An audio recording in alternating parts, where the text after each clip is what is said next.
And we're off. Hello, everybody. I'm sorry it's been a while. I have been in hospital for the past 2 weeks on my 2 week recovery break, but I am out. I've been discharged and I'm back home, which is lovely. And yeah, I just wanted to firstly say thank you to everybody who was sending me messages when I was in hospital.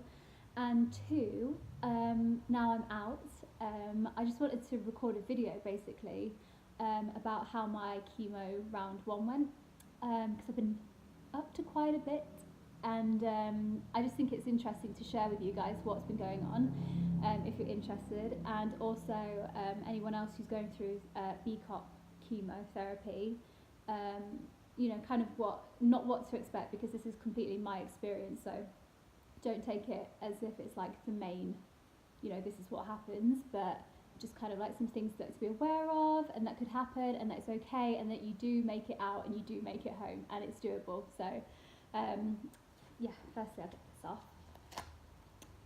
I'm not in hospital no more. So chemo round one is 21 days and it's absolutely flown by. The first week is where you have your first set of chemo. So I have chemo on days 1, which is 7 bags of chemo. Days 2, which is a Tuesday, which is 5 bags of chemo. And day 3, which is 3 bags of chemo. And then day 4, 5, 6, 7, up until Sunday, I was actually fine. The only thing I experienced was feeling a little bit sick at about 4:30 in the morning every day. I don't know why it's that time, but it is. And then, what else did I feel? Oh yeah, tired. You get very tired.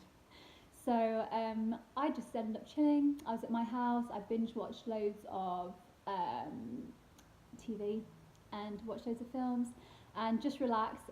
It's really important you don't push your body too much, even when you feel like you're well. Definitely go out for fresh air and walks and stuff, but definitely like kind of take it a little bit easy. I went to town on one of the Saturdays of the week that I had chemo, and I spent like a full day in town and I was exhausted. So yeah, listen to your body. Everyone's different. That's just what I've done. And yeah, so that happened. And then on the Sunday, I felt a little bit dizzy, a little bit lethargic. Didn't feel like I had much energy at all, which I hadn't really felt even the days I was having chemo on. I didn't really feel that, so I was a bit like, something doesn't really feel right. But anyway, carried on, and I went to hospital. They did a blood test. My neutrophils, which is what I'm going to talk about in a minute, which is super important for anyone going through this because they're ones to keep an eye on. I had my blood test and my neutrophils were like 0.2, and they should be, with a normal person, between 4 and 11. So 0.2 means that I haven't got an immune system, but they still chose to carry on the chemo because they were like, no, everything else is fine, you can do it. So I was like, okay, fine.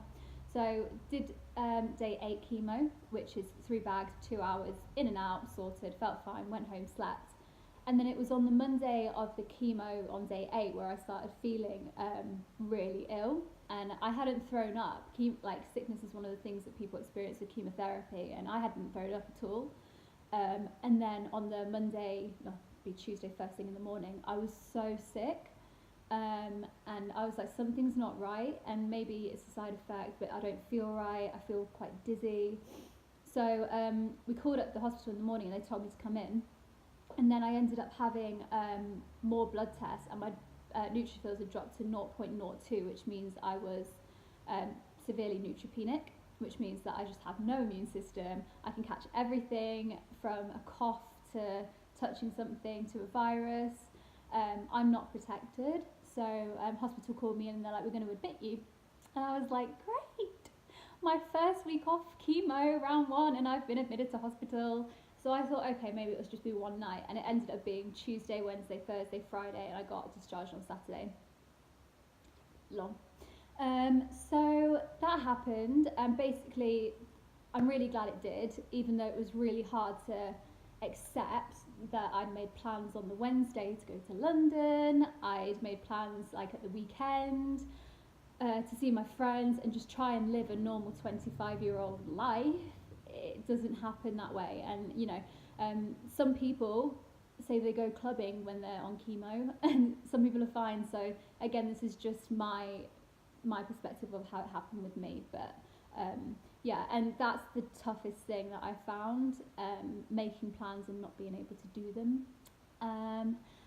Because I'm a 25-year-old and you want to live a normal life and you can't because your body's telling you you need to rest and recover, so you have to listen to it. So hospital kept me at bay unwillingly, but it happened and I'm really glad it did. So they kept taking bloods every morning. They kept checking my my heart rate, my blood pressure and my temperature, because your temperature is another thing that you have to keep an eye on, which I'll talk about in a minute. When you're having chemo, because if it spikes to above 37.8, it means that you're like peaking, and that means that it could be a sign of something called I think it's called neurophil sepsis, something. I'll check it out. But yeah, basically it's where it's life threatening, and it's basically where any other person can catch a cold or cough and they'll be absolutely fine because their immune system will solve it. Me, or in that case anyone who has, I think it's called, yeah, that sepsis, can die because they have no immune system, so it's quite serious. So when you are going to start chemo, you get given a little red card with an emergency number on, and you have to ring that number if your temperature peaks. So anyway, I left hospital on Saturday. I had a whole night in the apartment by myself. It was amazing. I could just have me time, and then lo and behold, Monday I get sepsis. So I was just chilling out, and I woke up and I started seeing bright lights flashing in my eyes. Like, all I can describe it as is like fireworks, and they literally were like that everywhere, and it wasn't even when I was blinking, it was normal. I was just like really freaked out, and at the time I'd kind of told my mum and my sister like, oh, I'll be fine at home, I'm fine, because I thought I was fine. And yeah, so all these flashing lights started happening. I got up, I sat down, I felt really faint, really dizzy. I called my mum, who happened to be in town, and my sister, and I was like, you need to come here now, like, I can't breathe. And then I ended up taking my temperature, and it was 38.3, which is peaked, which means that I've got an infection. Fun. So they came over, my sister helped me. It was really, really scary actually. And I lost control of how my body felt, which really freaked me out. It basically just it felt like my body was trying to shut down, because it was trying to fight something and I couldn't do it, and I tried to stay awake, and I was just trying to breathe and get fresh air, and that petrified me. But you have to keep drinking, and then yeah, so my sister drove me to the hospital, and again I was readmitted this week. And they did blood tests, and they said that it's sepsis. Sepsis can mean anything. It doesn't mean it's like a specific type of infection. It can mean that you've got really high temperature, or it can mean that you've got really low blood pressure and stuff like that, and that's indication of infection. So I've caught a viral infection in my one day off, which is great. But yeah, so anyway, so I was in hospital and I got out today, and it feels amazing. And yeah, you've just got to ride the bad with the good with this one. Bonus, I got a PICC line fitted, which is really good. It's basically, you can't really see it, but yeah, it's basically, I'll hide it in case anyone's squeamish, sorry I didn't think about that. But basically, yeah, it's so you don't get stabbed every single time you go into hospital. So every time you have chemo, you have to have, oh, I've messed that up, I'll do it in a minute. Every time you have chemo, you have to have injections. So to stop bruising from happening, like I've got bruises all over my arms and my wrists and stuff. Anyone thinking about chemo, I fully recommend a PICC line. I was stubborn. I didn't want to do it at first because I was like, I don't want that in my arm for the whole 3 months of chemo. It means like I can't live my normal life, and you can. It's literally just like a bandage on your arm, so just think of it that way, and no more stabbing, and they take blood from it, and they can also insert the chemo in it, and you don't feel a thing. It's great. So yeah, so that was my week. Also, my hair, obviously, in that week of me being admitted, the first one, my hair decided to fall out, which was fabulous. So it was shaved on the sides at first, now it's going back a little bit, which really sucks because it's all coming out. But I'm going to get my friend who's a barber to come over and just make it look less edgy, less like jaggedy, I guess, and just put it on like a grade 1 or even 0.5. I might even just shave it all off. I don't know how I feel. But yeah, it's strange and it's weird, but it's part of it and you can't help it. And it does suck a little bit because I used to have hair. Anyone who knows me before, I used to have hair like right down here. And I'm really happy that I got it cut because it was like the old me, but at the same time it is a bit shit because I found a bob style that I really liked, and I don't mind the buzz cut, but it's, you know, it's a bob I think is more me.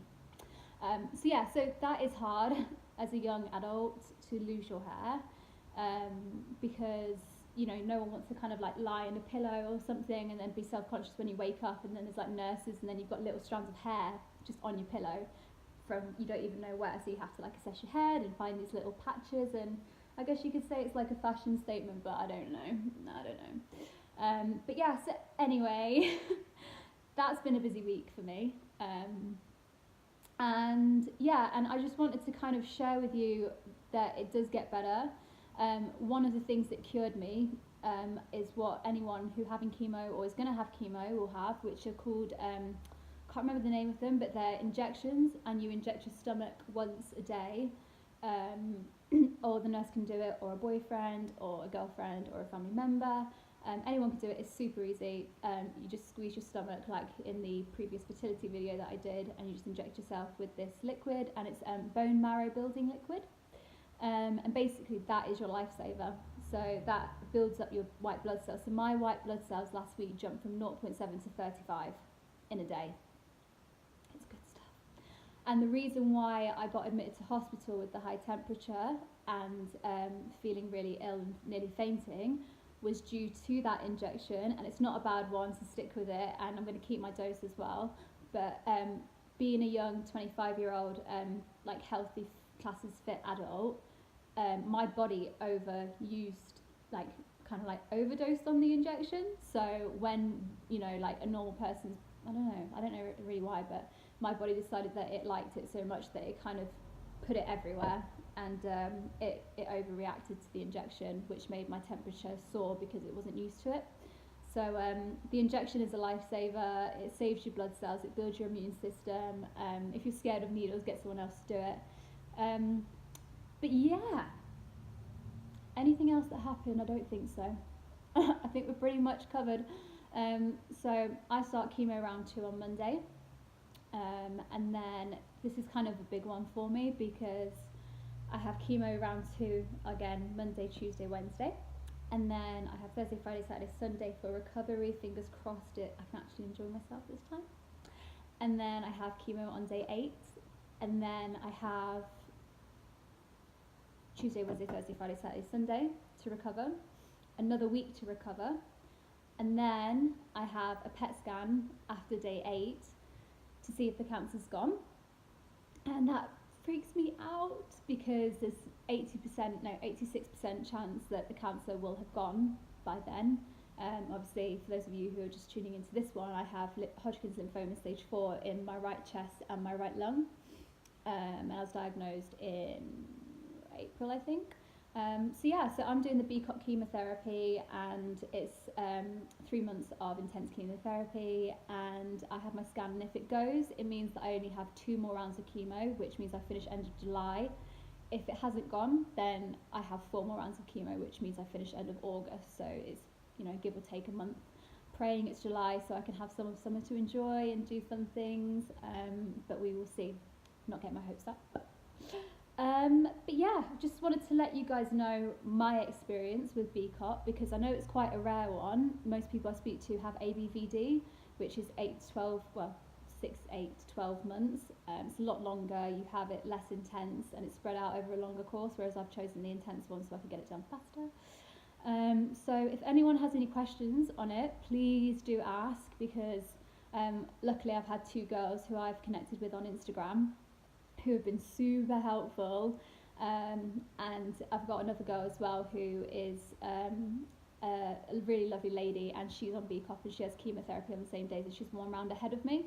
So I can ask her advice, and then people are asking me advice. So either way, I will find an answer out for you. Even if I have to go to my specialist to ask, if you're worried about something, I will find out for you. But yeah, it's a whirlwind, it's a roller coaster, and it literally is take each hour by the hour and each day by the day, because I could wake up feeling fine and then admitted to hospital, and then I could wake up in hospital feeling a bit crap, and then throughout the day perk up because my white blood cells have just jumped.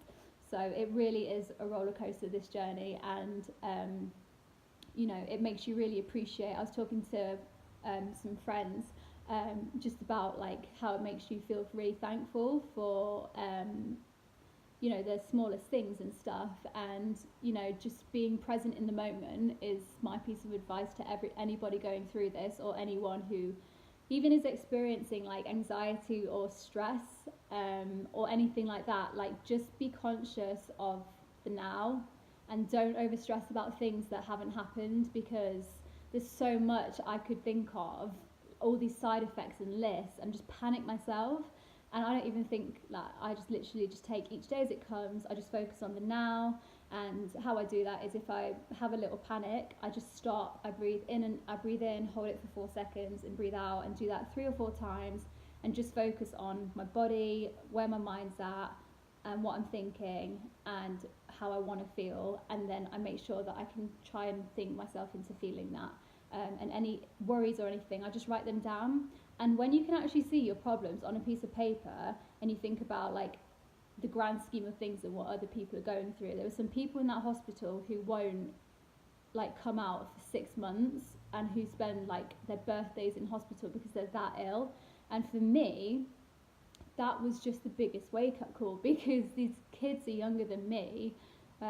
There's a guy who's turning 21, and I was like, oh my god, like, how are you going to spend your birthday? And he's like, I'm going to be here and I'm not celebrating it. And that broke my heart, because it makes you really feel grateful for even the worst days, just to be able to have the freedom to go out and do little things like meet your friends for coffee, or you know, like drink water.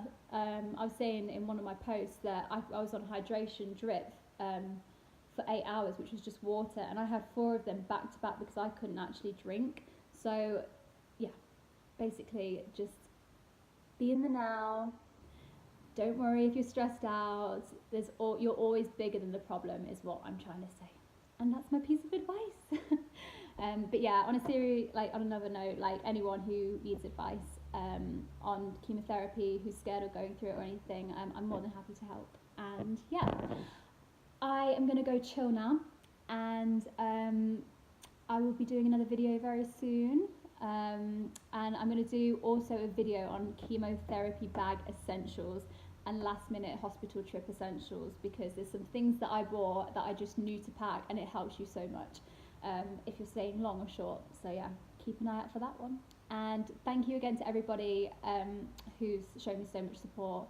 Like, I really, really appreciate it. And yeah, I love you all lots, and I hope you have a nice weekend.